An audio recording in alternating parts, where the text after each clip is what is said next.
ஒரு பெரிய ஆலமரம். அந்த ஆலமரத்துல நிறைய எறும்புகள் வாழ்ந்து வந்துச்சாம். அதுல ஒரு எறும்போட பேரு தான் சின்னு. சின்னு ஒரு நாள் உணவு தேடி ஊருக்குள்ள போறான்.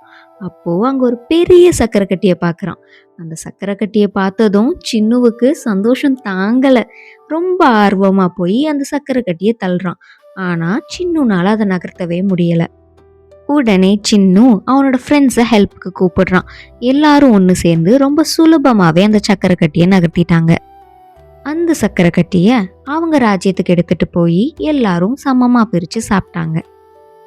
இதுல இருந்து நம்ம என்ன தெரிஞ்சுக்கிறோம்னா, ஒற்றுமையே பலம். எவ்வளோ பெரிய விஷயமா இருந்தாலும் எல்லாரும் ஒன்றா செய்யும்போது அது ரொம்ப சுலபமானதாக மாறிடும். இந்த மாதிரி குட்டி குட்டியான மாரல் ஸ்டோரிஸ் உங்களுக்கும் பிடிக்கும்னா இந்த வீடியோவை லைக் பண்ணிவிட்டு மறக்காமல் நம்ம சேனலை சப்ஸ்கிரைப் பண்ணி வச்சுக்கோங்க.